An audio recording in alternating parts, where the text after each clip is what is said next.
Hello, welcome to Story Starters. My name is Miss Kayla, the children's librarian at the Dubuque County Library, and today I've got a classic children's book with me. It is The Bridge to Terabithia by Katherine Paterson. So I will read the first chapter or so.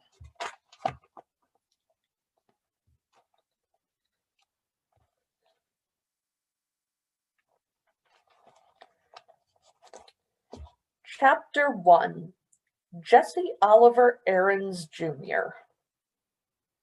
Baroom, baroom, baroom, barippity, barippity, barippity, barippity. Good. His dad had the pickup going. He could get up now. Jess slid out of bed and into his overalls. He didn't worry about a shirt because once he began running, he would be as hot as popping grease, even if the morning air was chill. Or shoes, because the bottoms of his feet were by now as tough as his worn-out sneakers. "Where you going, Jess?" Maybelle lifted herself up sleepily from the double bed where she and Joyce Ann slept. "Shh," he warned. The walls were thin. Mama would be mad as flies in a fruit jar if they woke her up at this time of day. He patted Maybelle's hair and yanked the twisted sheet up to her small chin. "Just over to the cow field," he whispered. Maybelle smiled and snuggled down under the sheet. "Gonna run?" "Maybe." Of course he was going to run. He had gotten up early every day all summer to run. He figured if he worked at it, and Lord, had he worked, he could be the fastest runner in 5th grade when the school opened up. He had to be the fastest. Not one of the fastest or next to the fastest, but the fastest, the best. He tiptoed out of the house. The place was so rattly that it screeched whenever you put your foot down.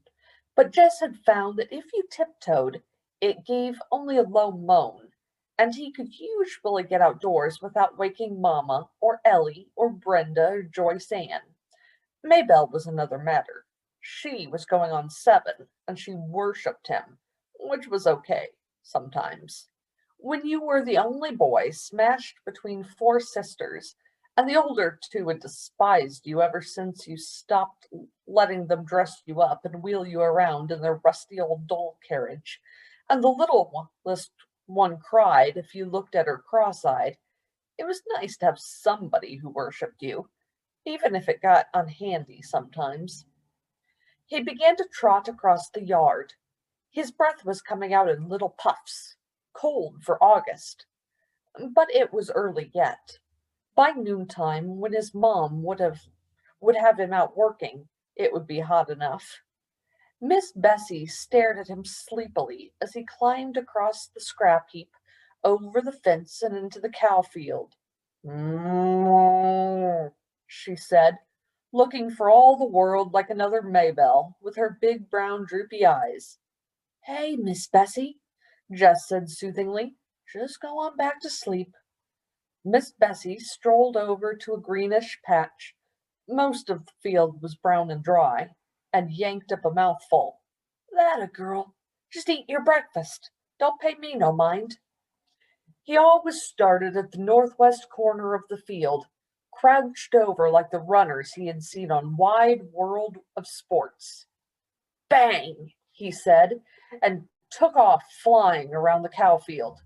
Miss Bessie strolled towards the center, still following him with her droopy eyes, chewing slowly. She didn't look very smart, even for a cow, but she was plenty bright enough to get out of Jess's way.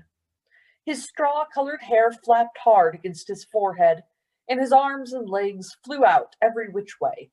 He had never learned to run properly, but he was long-legged for a 10-year-old, and no one had more grit than he. Lark Creek Elementary was short on everything, especially athletic equipment, so all the balls went to the upper grades at recess time after lunch. Even if a 5th grader started out the period with a ball, it was sure to be in the hands of a 6th or 7th grader before the hour was half over. The older boys always took the dry center of the upper field for their ball games, while the girls claimed the small top section for hopscotch and jump rope and hanging around talking. So the lower grade boys had started this running thing. They would all line up on the far side of the lower field, where it was either muddy or deep, crusty ruts. Earl Watson, who was no good at running but had a big mouth, would yell, "Bang!"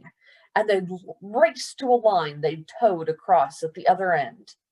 One time last year, Jessie had won. Not just the first heat, but the whole shebang, only once. But it had put into his mouth a taste for winning.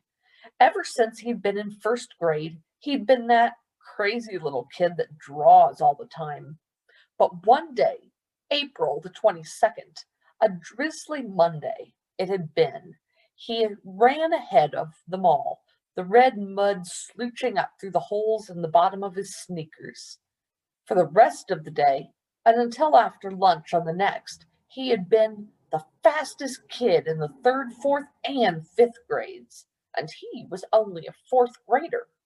On Tuesday, Wayne Pettis had won again as usual, but this year Wayne Pettis would be in sixth grade. He'd play football until Christmas and baseball until June with the rest of the big guys. Anybody had a chance to be the fastest runner, and by Miss Bessie, this year it was going to be Jesse Oliver Aarons Jr. Jess pumped his arms harder and bent his head for the distant fence. He could hear the third grade boys screaming him on. They would follow him around like a country music star, and Maybelle would pop her buttons. Her brother was the fastest, the best. That ought to give the rest of the first grade something to chew their cuds on. Even his dad would be proud. Just rounded the corner. He couldn't keep going quite so fast, but he continued running for a while. It would build him up. Maybelle would tell Daddy, so it wouldn't look as though he, Jess, was a bragger. Maybe Dad would be so proud he'd forget all about how tired he was from the long drive back and forth to Washington and digging and hauling all day. He would get right down on the floor and wrestle, the way they used to. Old Dad would be surprised at how strong he'd gotten in the last couple of years. His body was begging him to quit, but Jess pushed it on. He had to let that puny chest of his know who was boss. "Jess!" It was Maybelle yelling from the other side of the scrap heap. "Mama says you gotta come in and eat now. Leave the milking till later." Oh, crud.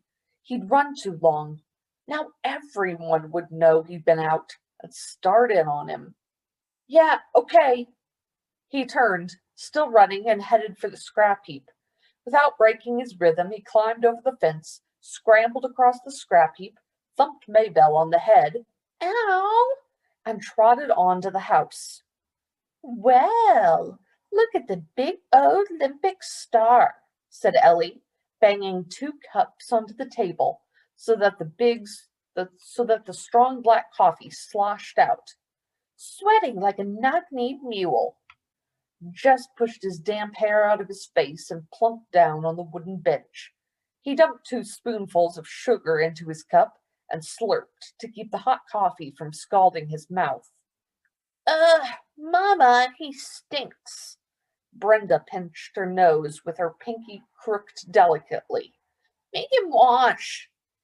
"Get over here to the sink and wash yourself," his mother said, without raising her eyes from the stove. "And step on it. Those grits are scorching the bottom of the pot already." "Mama, not again," Brenda whined. Lord, he was tired.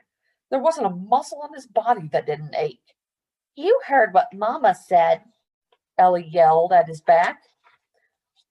"I can't stand it, Mama," Brenda said again. "Make him get his smelly self off the bench." Jess put his cheek down on the bare wood of the tabletop. "Jessie," his mother was looking now. and put on a shirt. Yes'm. He dragged himself to the sink. The water he flipped on his face, and up his arms pricked like ice. His hot skin crawled into the cold drops. Maybelle was standing in the kitchen door watching him. Get me a shirt, Maybelle. She looked as if her mouth was set to say no, but instead she said, You shouldn't ought to beat me in the head, and went off obediently to fetch his t-shirt. Good old Maybelle. Joyce Ann would have been screaming yet from that little tap. 4-year-olds sure were a pain, pure pain. I got plenty of chores to be doing around here this morning, his mother announced as they were finishing the grits and red gravy. His mother was from Georgia and still cooked like it. Oh, Mama, Ellie and Brenda squawked in concert. Those girls could get out of work faster than grasshoppers could slip through your fingers. Mama, you promised me and Brenda we could go to Millsburg for school shopping. You ain't got no money for school shopping. Mama, we're just going to look around. Lord, he wished Brenda would stop whining so. Christmas! You don't want us to have no fun at all. Any fun, Ella corrected her primly. Oh, shut up. Ellie ignored her. Miss Timmons is coming by to pick us up. I told Lolly Sunday you said it was okay. I feel dumb calling her and saying you changed your mind. Oh, all right, but I ain't got no money to give you. Any money, something whispered inside Jess's head. I know, Mama. We'll just take the $5 Daddy promised us. No more than that. What $5? Oh, Mama, you remember. Ellie's voice was sweeter than a melted Mars bar. Daddy said last week we girls were going to have something for school. Oh, take it, his mother said angrily, reaching for her cracked vinyl purse on the shelf above the stove.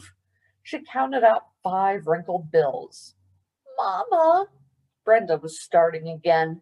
Can't we have just one more so it'll be 3 each? No. Mama, you can't buy nothing for $2.50. Just one little pack of notebook papers gone up to... No. Ellie got up noisily and began to clear the table. Your turn to wash, Brenda, she said loudly. Ellie. Ellie jabbed her with a spoon. Jessie saw the look. Brenda shut up her wine halfway out of her rose-lustered, lipsticked mouth. She wasn't as smart as Ellie, but even she knew not to push Mama too far. Which left Jess to do the work as usual. Mama never sent the babies out to help, although if he worked it right, he could usually get Maybelle to do something. He put his head down on the table. The running had done him in this morning.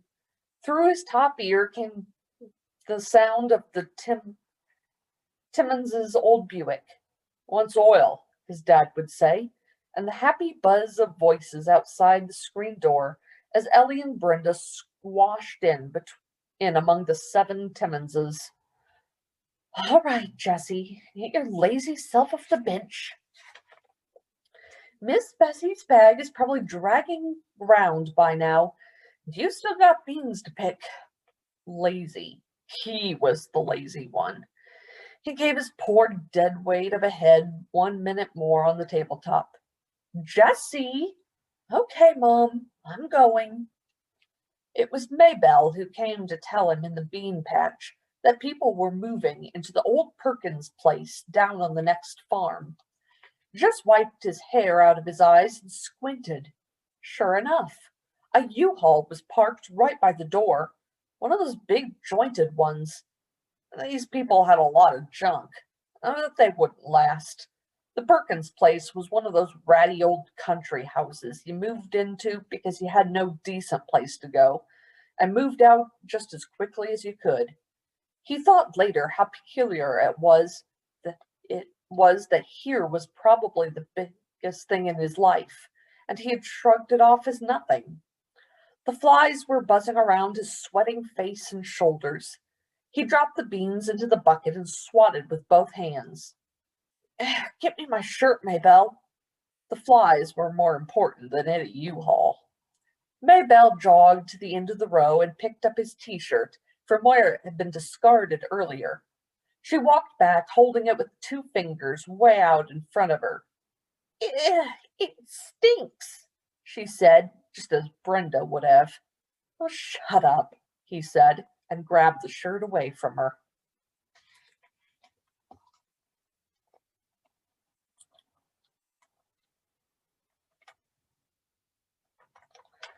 I will stop there. That was the first chapter of The Bridge to Terabithia. So if you'd like to find out how the story ends and you've never read it before, we have this book at the library, so you can come check it out. Thank you for joining me for Story Starters. If you'd ever like to join us for the live program, we do it every Wednesday at noon. You can register at our website, www.dubcolib.org, Dubuque County Library. And this was Story Starters. We also have a Story Starters for early elementary as well, for like the kindergarten and first grade type age group with our Storytime librarian, Miss Teresa. So you can also sign up for that if you're interested. Thanks for joining me for today and hope you enjoyed the story. Thanks. Bye.